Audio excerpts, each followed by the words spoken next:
You see this? You see this? All of this? Yeah, that's what this is only a quarter of what I have to do to take care of my dad, who has dementia and is an adult care facility. I'm going to tell everybody now. Unless you are ultra rich, and we're talking paying between $10,000 to $15,000 a month, or you are super poor and there's no one to take care of you, when you get old, you are fucked. You're absolutely fucked. I have been the only person to deal with this for my father. The VA, unless you were wounded serving our country, nothing. He can get basic medical care and some prescriptions for free. The home, the adult home that he's in, that costs $6,000 a month, doesn't provide any medical care because it's an adult home. Well, when I was at my wit's end and trying to establish all of this stuff, trying to get it all taken care of, money, lawyers, trust funds, estates, I needed to get him in a facility because I was not going to wipe my dad's ass. I did not know all of these things. I did not know of the struggles. I just didn't know. And now that I'm up against the wall, where the future possibility might be me bringing him home,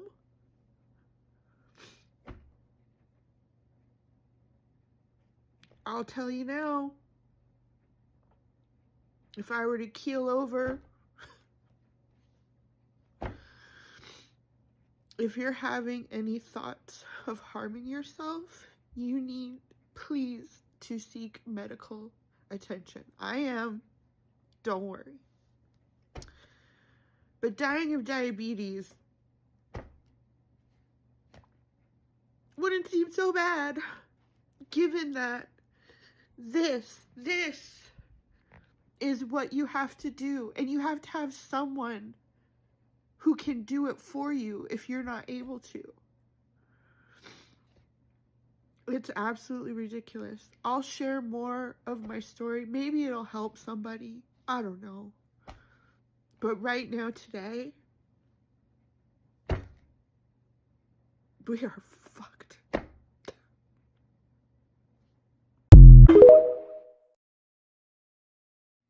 Confession time. I'm struggling. My dad was a residual victim of the pandemic as it sped up his dementia rapidly. Lots of things also happened for me during the pandemic, but I think I'm going to start sharing with everybody the struggles that I've had with his elder care. First, when I was taking care of him in-home, and then putting him in a care facility, which, if you saw my other emotional video that I just posted, it's pretty emotional. So we'll start with the beginning. When you start to reach out to places like Alzheimer's Association or social workers, you're going to get brochures, tons of brochures. And if you're trying to also live your life, or if you have a family that children you're trying to raise,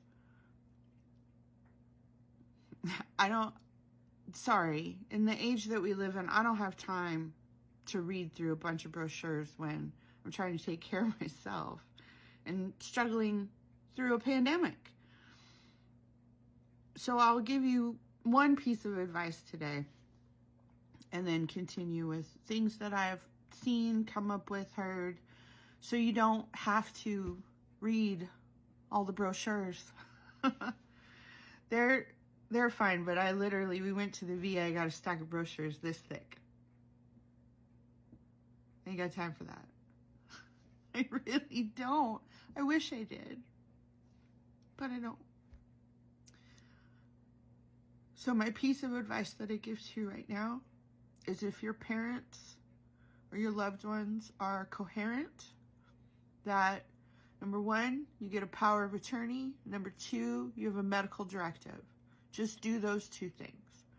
It may be a difficult conversation to have with your parents, but just like the difficult conversation that they told you about reproduction, you may have to talk to them about end of life and about dying. Those are two things: being born, passing away. We all of us. So have the talk with your parents. Say, I would like to sit down and discuss end of life planning, because I want to make sure that we have everything in order. Even though I've been up against a wall between a lot of this, which I said in the other video, if I didn't get that power of attorney when I did, it would be even worse. So that's my best advice for you right now. I'll try to share more. It might be a little emotional sometimes, but if my struggles can help somebody, or for somebody to know that they're not alone in their feelings about having to take care of their elderly parents, then I'll do it. I'll do it. So, thanks. See you next time. Oh, I'm a 45-year-old person on TikTok. What am I going to do?